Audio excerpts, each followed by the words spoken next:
Here's something nobody's going to tell you at business school. While your classmates are pitching the next dating app or cryptocurrency platform, there's a guy in Minnesota who literally just rents out toilets, portable toilets, and he cleared $1.2 million last year.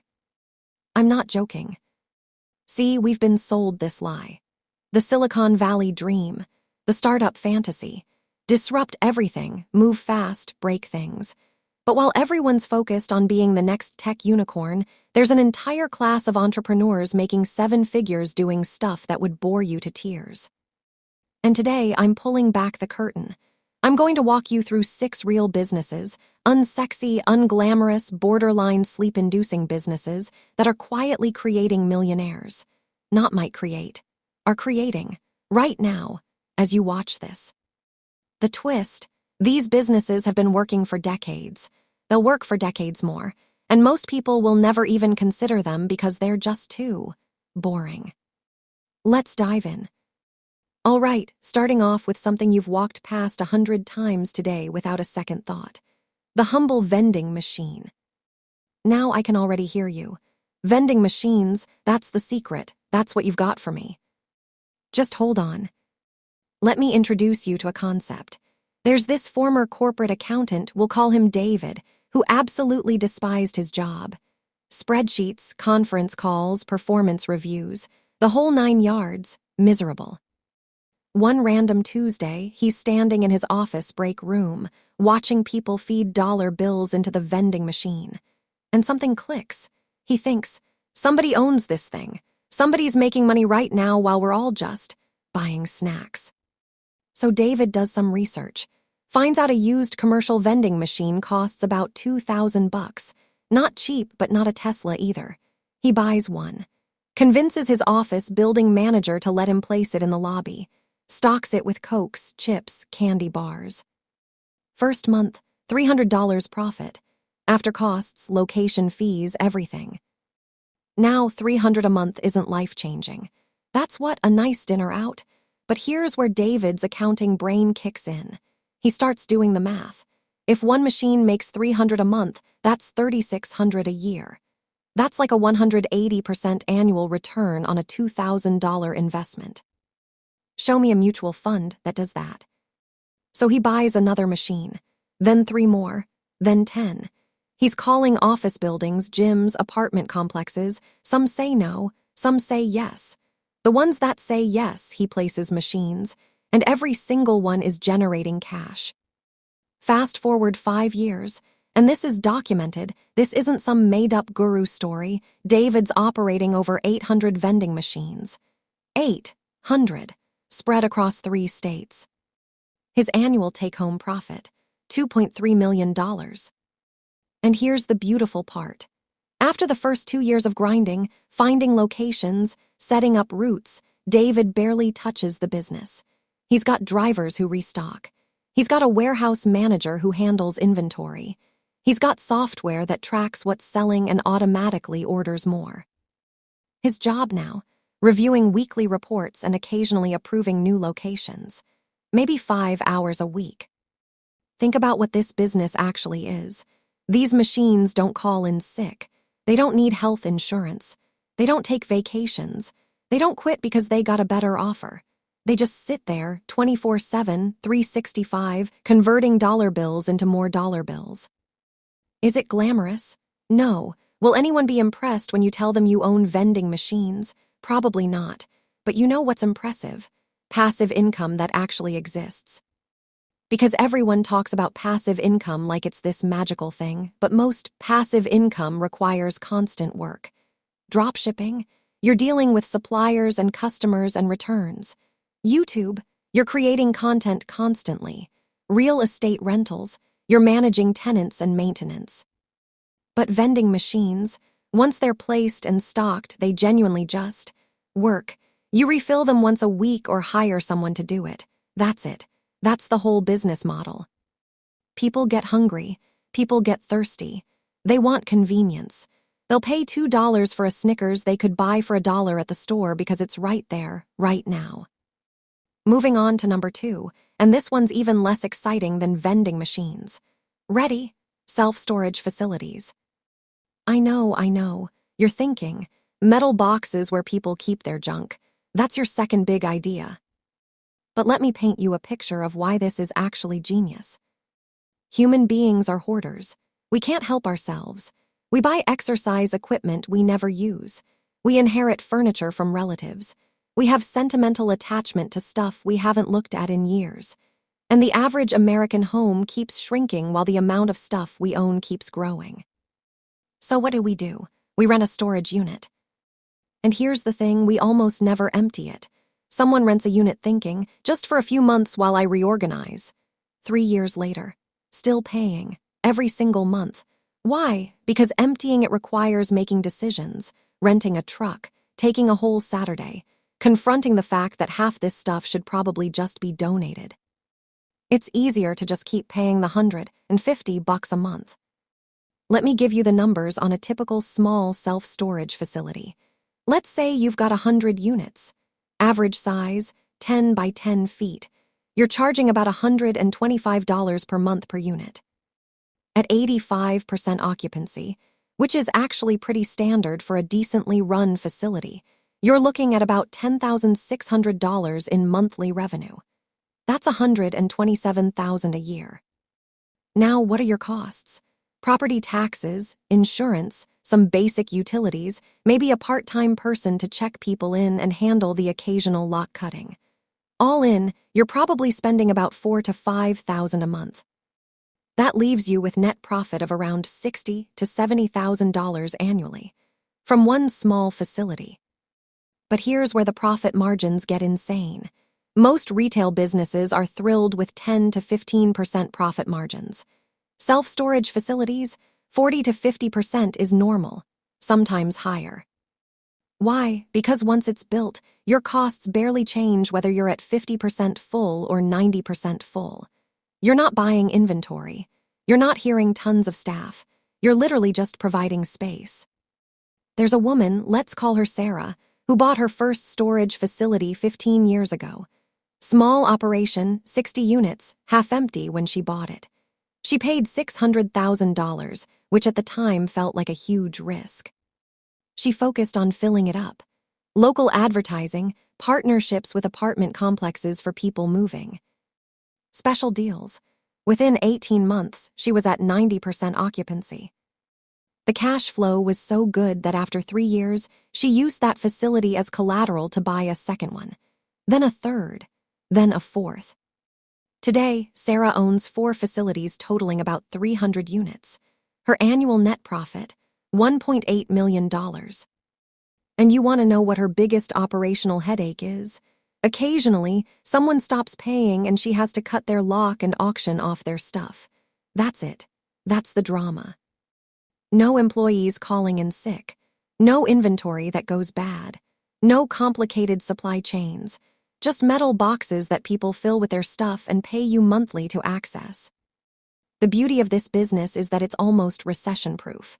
During the 2008 financial crisis, when housing crashed and businesses went under, storage facilities actually did well. Why? Because people were downsizing homes, losing houses, moving in with family. And where does all that extra stuff go? Storage. Number 3, laundromats. Now we're really getting into unglamorous territory. But stay with me, because the economics here are beautiful. Think about it. What's something every human being needs to do, regardless of what's happening in the economy? Wash their clothes. Recession, people still need clean underwear. Pandemic, especially need clean clothes. Economic boom, yep, still doing laundry. War, peace, inflation, deflation, doesn't matter. Laundry happens. This is what we call a non-discretionary service. It's not optional. It's not a luxury. It's a basic human need. Now the startup cost isn't pocket change. You're looking at anywhere from $200,000 to $500,000 to get a decent laundromat up and running. Commercial washers and dryers aren't cheap. You need a good location. You need to build out the space. But once you're operational, once those machines are installed and people know you exist, you're essentially printing money. Here's a rough breakdown. Let's say you've got a typical setup. 10 washers, 12 dryers. Each washer gets used maybe 8 times a day, charging $4 a load. Each dryer 6 times a day at $2. Just from the machines, you're bringing in about $4,800 from washers monthly, $3,200 from dryers. Add in vending machines for soap and snacks, you're at $75,000 to $8,000 in monthly revenue. Your costs, rent, utilities, which are significant because water and electricity usage is high, some part-time help, maintenance, insurance. Let's say $5,000 to $6,000 a month all in. That's $2,000 to $3,000 net per month, per location. Now, $20,000 to $30,000 a year from one laundromat isn't going to make you rich. But here's where it gets interesting: scalability. Once you've figured out how to run one laundromat efficiently, running 5 isn't 5 times harder. It's maybe twice as hard. The systems are the same. The suppliers are the same. You're just replicating a proven model. There's this guy, Miguel, who started with one laundromat in a working-class neighborhood. He focused on 3 things: keeping it clean, keeping it safe, keeping the machines working. Sounds basic, right? But most laundromats fail at all 3.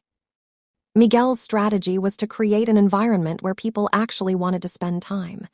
Good lighting, comfortable seating, TVs, a little cafe area. He made it a community space.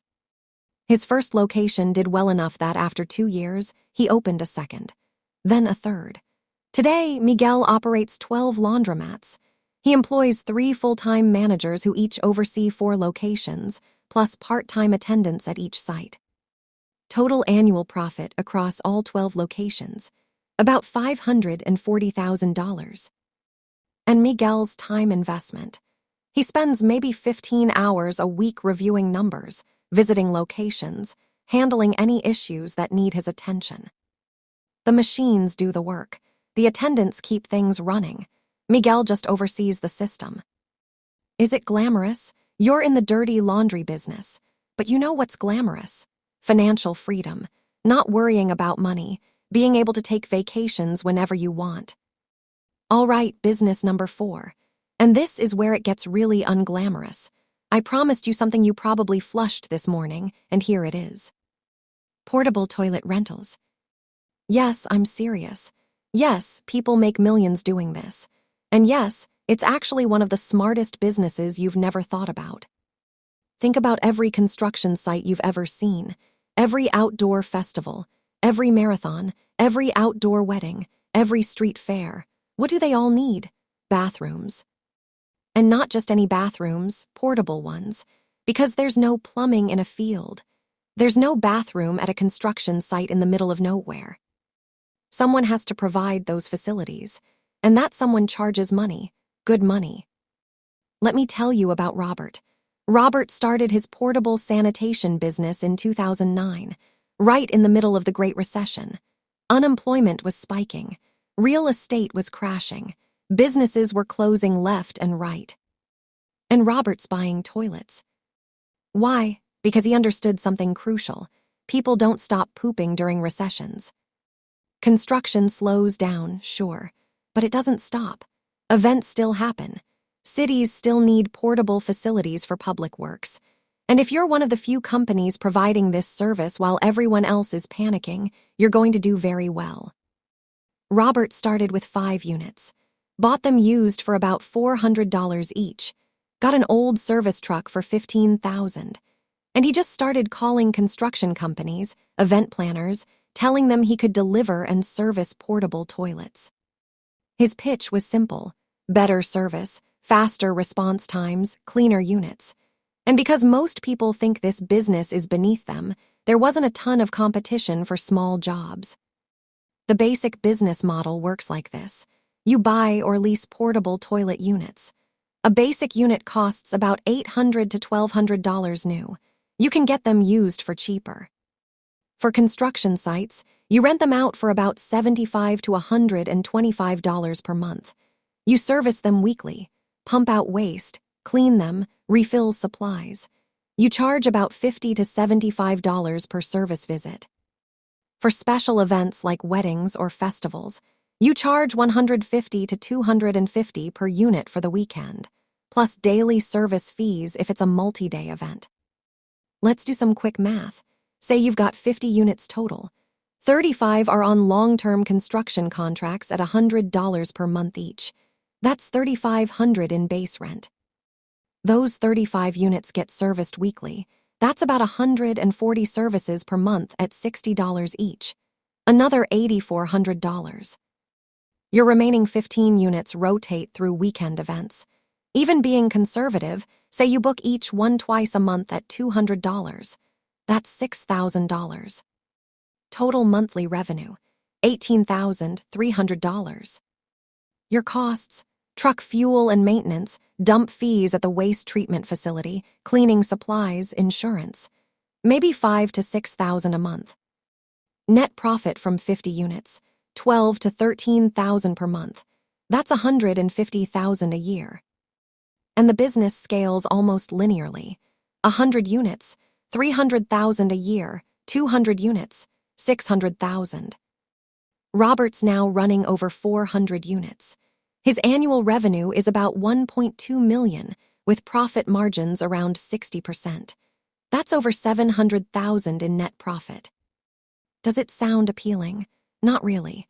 Are you literally in the human waste business?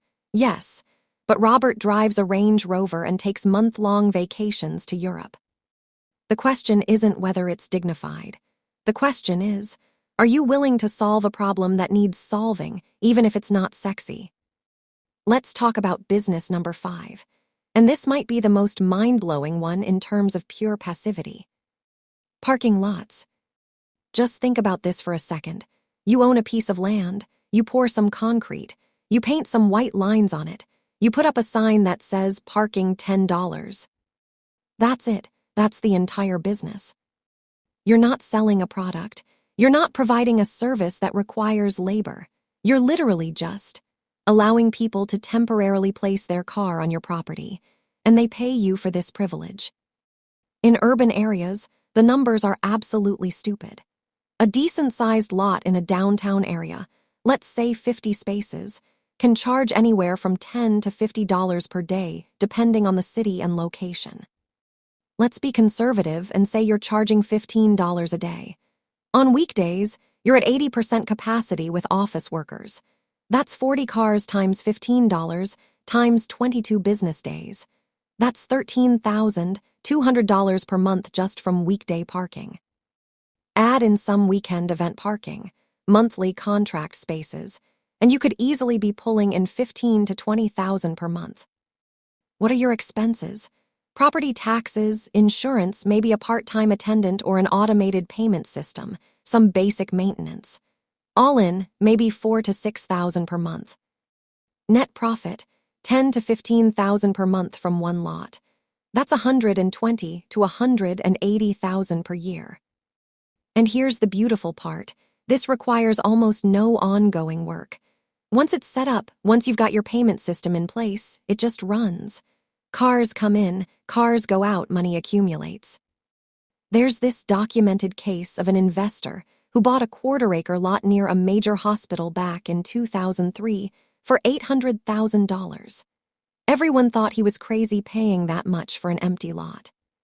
He paved it, striped it for 52 spaces, and started offering monthly parking to hospital employees at $120 per month. Filled all 52 spaces in about 6 weeks. That's $6,200 per month, or about $75,000 per year. His costs were minimal, maybe $18,000 per year for taxes, insurance, and basic maintenance.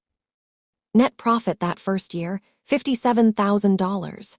He recouped his investment in about 14 years. Not amazing, but fine. But here's where it gets interesting. Over 20 years, he gradually increased the monthly rate to keep pace with market prices. By 2023, he was charging $250 per month. Now he's pulling in $13,000 per month, or $156,000 per year. His costs have gone up some, but he's netting about $120,000 annually. He's made back his initial $800,000 investment multiple times over, and the land itself has appreciated to about $2.8 million. So he's got an asset worth $2.8 million that generates $120,000 in passive income every year. And his time investment, maybe 2 hours a month dealing with the occasional issue. The parking lot doesn't care if there's a recession. It doesn't care if there's a pandemic. As long as that hospital is there, people need to park. Last one, business number 6, property management. This might be the sneakiest wealth-building business on this entire list, and here's why. You don't need any capital to start. Every other business we've talked about requires money up front. Vending machines, storage facilities, laundromats, porta-potties, parking lots, they all need significant investment. Property management, you can literally start with $5,000 or less, maybe even less than that if you're scrappy. Here's the concept. There are millions of people who own rental properties, single-family homes, duplexes, small apartment buildings, and most of them hate managing them. They hate dealing with tenant phone calls at 2 in the morning. They hate screening applicants. They hate coordinating repairs. They hate chasing down late rent. So they're willing to pay someone, usually 8 to 12% of collected rent, to handle all of that for them. You become that someone. Let's say you start small. You convince 5 property owners to let you manage their rentals. Average rent is $1,500 per month. You're charging 10%. 5 properties times $1,500 equals $7,500 in total rent. Your cut, $750 per month. That's not much. But here's the thing. Once you've got systems in place, adding more properties doesn't increase your workload proportionally. You've already got the tenant screening process. You've already got the contractor relationships. You've already got the software and the lease templates and the bank accounts set up. Going from 5 properties to 25 isn't 5 times harder. It's maybe twice as hard. Now you're managing 25 properties. That's $37,500 in monthly rent flowing through your business. Your 10% cut, $3,700 per month, $45,000 per year. Still not quit your job money, but you're getting there. Scale to 100 properties and you're at $15,000 per month, $180,000 per year. Your costs, maybe 2 full-time staff members, some software, and office space. Let's say $70,000 per year all in. Net profit, $110,000. Scale to 200 properties, $300,000 per month in managed rent. Your cut, $30,000 per month, $360,000 per year. And going from 100 to 200 properties doesn't double your workload or costs. You might need 1 or 2 more staff members. Your profit scales much faster than your costs. There's this woman, Jennifer, who started with 12 properties back in 2010. She'd been a real estate agent and noticed that investors always needed property managers. She built her business on one simple principle: be responsive and competent. Return calls within 4 hours. Fix problems quickly. Keep detailed records. Within 2 years, she was managing 47 properties through pure referrals. By year 5, over 200. Today, she manages 421 properties. Her business generates about $3.1 million in annual revenue. After paying her staff and overhead, she nets around $1.4 million per year. And her time investment, maybe 20 to 25 hours per week, mostly reviewing reports and handling escalated issues. The beauty of this business is you're building something sellable. Property management companies typically sell for 2 to 4 times annual revenue. So if you build a business doing $3 million in revenue, you could sell it for $6 to $12 million. So there you have it. 6 businesses that will never get you on the cover of Forbes. You won't be giving TED Talks. You won't be the next Elon Musk. But you know what you will be: financially free. Here's what all these businesses have in common. They solve real, permanent problems. People need snacks and drinks. They need storage. They need clean clothes. They need bathrooms. They need parking. Property owners need help managing rentals. These aren't trends. These aren't disruptions. These are fundamental human needs that have existed for decades and will exist for decades more. And that's why they work. They're boring, they're predictable, they're proven. While everyone else is chasing the next big thing, trying to be the next viral sensation, trying to time the crypto market, you could be building real, sustainable wealth in industries that have been quietly creating millionaires since before the internet existed. The question isn't whether these businesses work. The numbers prove they work. The case studies are real. The math is sound. The only question is, are you willing to do something boring? Because I'll tell you right now, boring and wealthy beats exciting and broke every single time. Think about it. Would you rather have an impressive job title that sounds cool at parties, but keeps you broke and stressed? Or would you rather own a bunch of vending machines or storage units that nobody thinks is impressive, but generates 6 figures in passive income? For most people, ego wins. They choose the impressive-sounding thing. They need external validation. But the smart ones, they choose freedom, they choose wealth, they choose boring. So here's my challenge to you. Pick one of these businesses, just one. Do 30 days of research, look at your local market, run the numbers, talk to people already doing it. You don't have to commit. You don't have to quit your job. Just investigate. Learn. See if the opportunity exists in your area. Because I promise you, somewhere in your city right now, someone is building wealth with vending machines. Someone owns storage facilities. Someone's running laundromats. Someone's renting porta potties. Someone's operating parking lots. Someone's managing properties. It's happening right now while you're watching this. The only difference between you and them is they were willing to start something boring. Now, if this video changed how you think about building wealth, drop a comment and let me know which business resonates with you most. Are you team vending machine, team storage facility, team porta potty? I genuinely want to know what speaks to you.